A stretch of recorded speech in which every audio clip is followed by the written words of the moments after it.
একদম আজকে সকালে চাটা খাওয়া কমপ্লিট হয়ে গেছে। তো চলো এবার বড়মাসিকে টিফিন। তো হাজির হলাম আর কি এই সপ্তাহের।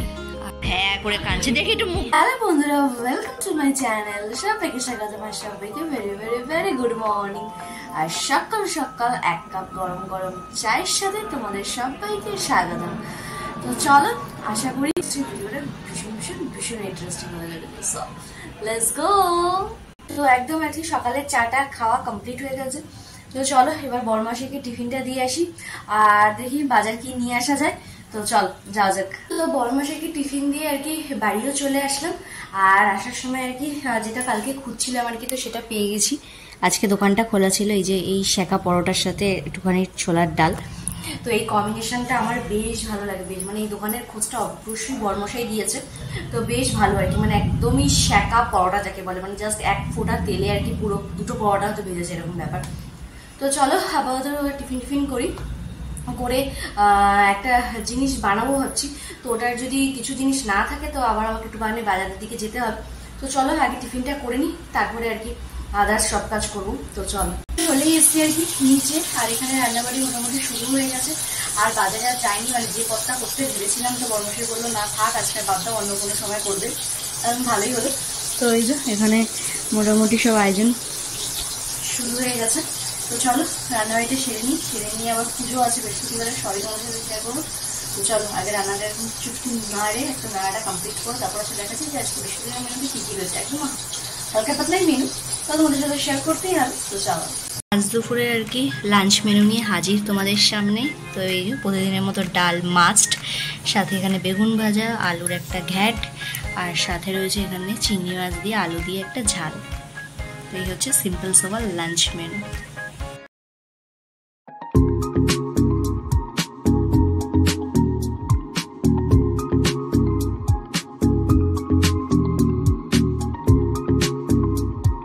তো হাজির হলাম আর কি এই সপ্তাহের আসন নিয়ে বৃহস্পতিবারের। তো এই যে সবাইকে একদম সাজুগুজু করিয়ে দিয়েছি, আর এখানে আমার পুজোও কমপ্লিট হয়ে গেছে। তো তোমরাও দর্শন করে নিও। তো রান্নাবাড়ি করে এসে আর কি সময় থাকে না, মানে বৃহস্পতিবার দিন স্পেশালি, যে মানে আদার্স কাজ, আর আদার্স যদি কিছু কাজ থেকে থাকে মানে তখন তো একটা হজপজ। কারণ বৃহস্পতিবার পুজোটা একটু সময় সাপেক্ষ, মানে সবাই জানো তোমরা। তো যাই হোক পুজো টুজো দিলাম। আর পুজোর দেওয়ার আগে ভগবানের জন্য প্রসাদ কেনাটা সেটাও নিজের পছন্দের। আর ভগবানের প্রসাদে কারা কারা লোভ দাও সেটাও কিন্তু আমাকে জানিও কমেন্ট বক্সে। এটা কিন্তু আমি অবশ্যই করি। এবং তোমরা ভাবো কি বলছে, এত বড় ধেড়ে মেয়ে কি বাজে কথা বলছে। দেখো আমার কাছে যেটা মনে হয়, ভগবানকে ভগবানের মতো পুজো না করে ভগবানকে নিজের দাদা, নিজের সন্তান, নিজের মানে নিজের পরিচয় দিয়ে তাকে যদি তুমি কাছে রাখো, আমার মনে হয় সে সাথে থাকে, পাশে থাকে। হ্যাঁ অবশ্যই জীবনে ঝড়টা অনেক প্রতিকূলতার মাঝখানেও হয়তো সেই কোথাও না কোথাও একটা দড়ি, তোমার ওই মায়ের সাথে যেমন সন্তানের নারীর টানের যে সম্পর্কটা থাকে, ঠিক সেরকম ভগবানকেও যদি সেই নারীর টানের সম্পর্কটা যুক্ত রাখতে পারো, দেখবে সেও কোথাও না কোথাও সব ঝড়ঝাটটার মধ্যেও সেই দড়িটাকে তোমাকে ছিঁড়তে দেবে না, ওই নারীটা তোমাকে ছিঁড়তে দেবে না। সে যত যাই হয়ে যাক না কেন, ছিঁড়ে কিন্তু তুমি পড়বে না আর কি।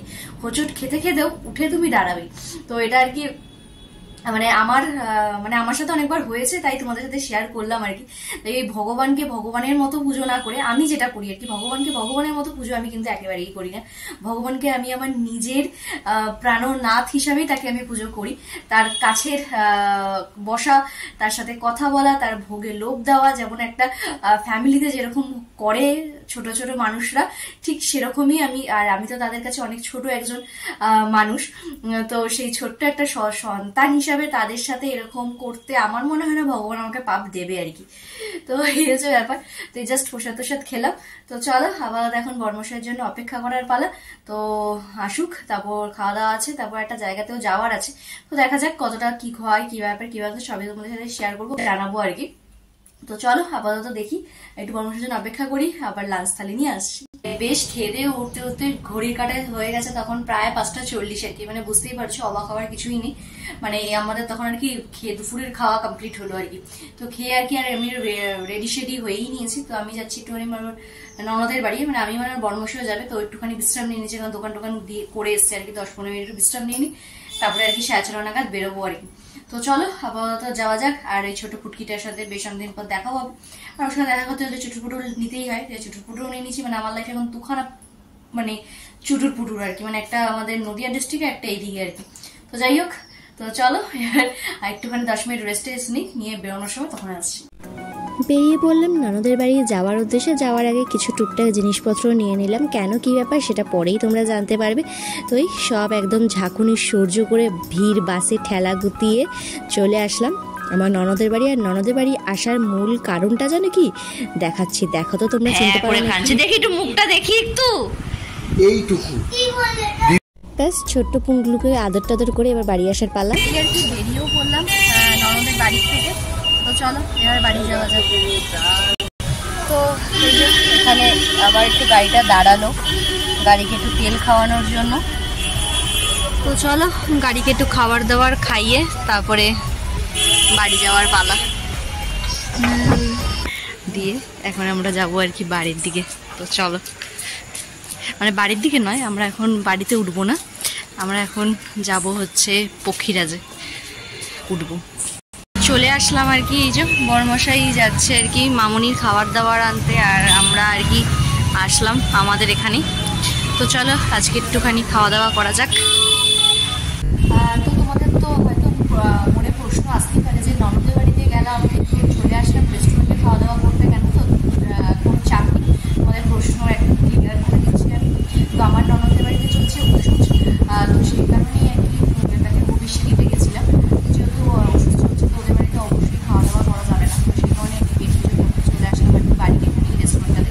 তোমরা জানোই সব কিছু এখানেই মানে সব অনুষ্ঠান সব যাই হোক না কেন এখানেই আমাদের খাওয়া দাওয়া হয়, আর একদম আমাদের বাড়ি থেকে 5 মিনিটেরও না আর কি। তো আমি এসে অর্ডারটা দিলাম, বড়মশাই গেল আর কি গাড়ির তেল ভরাতে, সাথে হচ্ছে মামুনির খাবারটা আনতে, তাও মোটামুটি 20-25 মিনিট তো লাগে। তো ওখানে খাবারটা অর্ডার দিয়ে দিলাম। তো চলো এখন ফোন গাড়ি খাওয়া দাওয়ার পর আসুন তারপর তোমার সাথে শেয়ার করছি। রেস্টুরেন্ট ফাঁকা, প্রায় এখন ঘড়ির কাঁটায় কটা বাজে? 11:10 আর মানে খাবার রেডি হচ্ছে, চলেও এসেছে আর কি ফ্রাইড রাইস আর সাথে চিকেন। লাস্ট কাস্টমার দেখো, পুরো বাইরের সব হোর্ডিং ফোর্ডিং ভেতরে ঢুকে গেছে, লাইটও অফ হয়ে গেছে। তো চলো এবার একটু পক্ষীরাজি করে একটু এদিক ওদিক যাই, তারপরে বাড়ি চলে যাবো।